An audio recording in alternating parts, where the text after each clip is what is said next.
windows down, we feel the breeze. Heartbeats fast, we're free with ease. Radio plays our favorite song. Oke, assalamualaikum warahmatullahi wabarakatuh. Sebelumnya di sini saya Eri Riana Salisa Sajidin dan rekan saya Nafisa Zahra. Ya, kami dari kelompok 2. Di sini kami akan melakukan tugas observasi dari mata kuliah literasi kebudayaan. Dan di sini kami ada ditemani sama ibu. Sebelumnya ibu namanya siapa? Dengan Ayu. Oh, Ibu Ayu. Ya, sebelumnya di sini kami mengambil observasi mengenai kuliner yang ada di Sumedang Barat mengenai ubi cilembu. Sebelumnya ibu nama usahanya apa? Ini supplier ubi cilembu.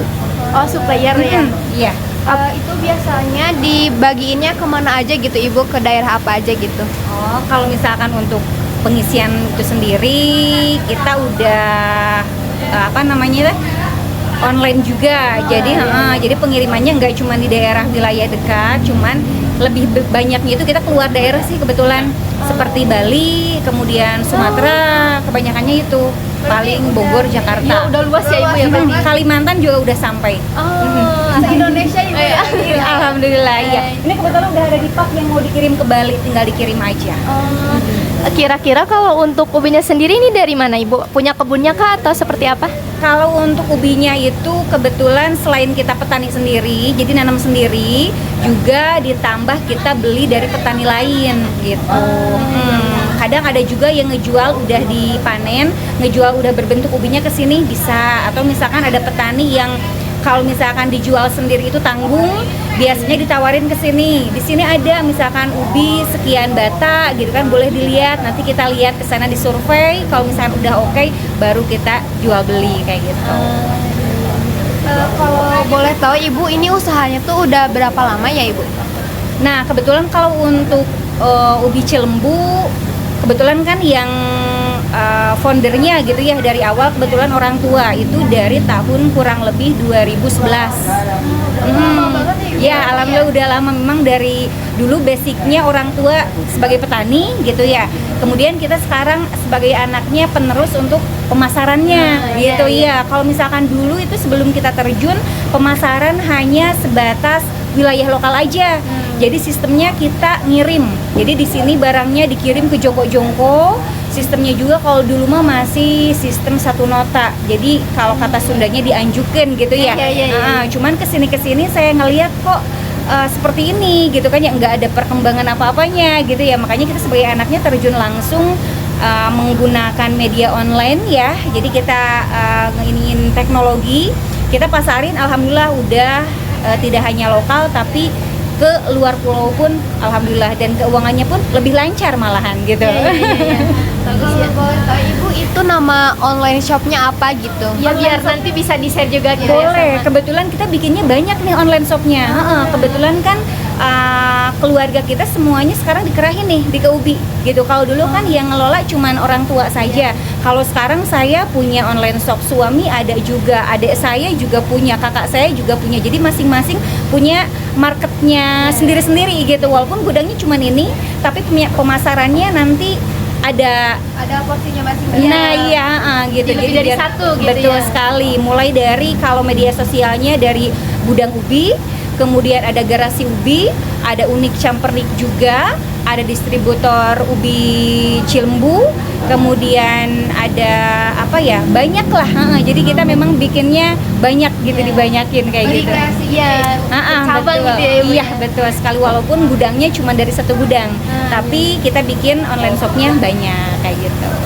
Kira-kira kalau untuk prosesnya sendiri gitu ibu, dari mulai dapat ubinya dari petani gitu ya sampai dipasarinya tuh kira-kira gimana gitu prosesnya? Prosesnya pertama kalau misalkan kita tanam sendiri ya, mulai dari tanamnya enggak nih? Ya, kalau boleh. misalkan proses tanamnya itu sendiri dari mulai, jadi yang ditanam itu bukan ubinya ya, tapi dari pohonnya. Jadi kalau misalnya kita mau nanam ubi itu yang ditanam bukan ubinya, tapi nanti ada dari pohonnya gitu yang merambatnya gitu ya. Oh ya, kayak akarnya. Nah iya, bukan akarnya sih, ininya pohonnya itu. Kalau akarnya kan justru dari akar itu nanti. dari akar nanti justru akan menjadi umbi. Gitu. Jadi akar nanti yang membesar nanti akan jadi umbi. Pertamanya itu kita tanemin dulu si batang ubinya itu ya. Itu udah ditanam kurang lebih sampai 5 bulanan. 4, 5 sampai 6 bulan ke masa panen. Ya. Itu baru nanti kita ada yang namanya panen ubi. Nah, udah proses panen langsung ke cuci. Dicuci dulu ya, ini sekarang lagi ada proses pencucian. Iya betul, udah ada proses pencuciannya, nanti kita angin-anginkan nih. Jadi nggak bisa kalau misalkan ubi masih basah kita langsung packing, itu nggak bisa. Mungkin nanti bisa busuk ya. Iya, jadi kita meminimalisir pembusukan ubinya, kita angin-anginkan dulu. Apalagi sekarang kan lagi musim hujan ya. Iya. Itu rawan banget, mau nggak mau abis dicuci harus diangin-anginkan dulu. Udah kering, itu paling minimalnya 1 harian lah. Itu baru bisa disortir. Nah, ini sekarang Bapak lagi nyortir. Yang udah dicuci. Betul sekali. Yang udah dicuci, udah kering juga, itu baru bisa disortir. Udah disortir, nanti kita pisah-pisahin nih, ada gradingnya. Jadi ubi itu enggak jual ubi aja enggak, tapi di grading. Ada dari grading itu yang paling tinggi, yang paling bagus ke supermarket. Supermarket itu harganya, kemudian sortirannya juga udah paling spesial lah ya. Nah, di bawah itu ada yang namanya grading AB.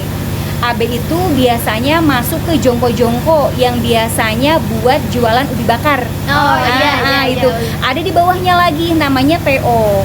TO itu lebih kecil biasanya, masih masuk ke grading yang biasa dipakai buat jualan ubi bakar. Itu masih ke TO. Di bawah TO juga masih ada Arben, Ares, yang paling kecil itu ada di Kucerak. Biasanya itu yang paling kecil itu enggak dicuci, tapi dijual karungan gitu.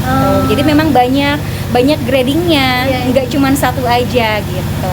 Biar bisa menyesuaikan ya Ibu. Iya, betul sekali. Kalau misalkan ada yang mau beli, harganya berapa? Kita tanya dulu nih, kebutuhannya untuk apa? Kan nggak mungkin kalau misalkan kebutuhan untuk supermarket kita kasih yang untuk ke jongko gitu ya. Karena kan kalau di supermarket otomatis yang lebih diutamakan itu adalah luarnya, kelihatan dari luarnya kan gitu. Kalau misalkan untuk ke jongko yang untuk dibakar itu tidak selalu melihat luarnya aja, tapi lebih ke kualitas ketika sudah dibakar.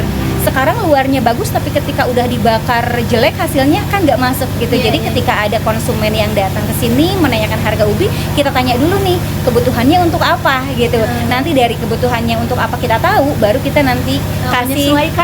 Iya betul sekali gitu. Ada lagi?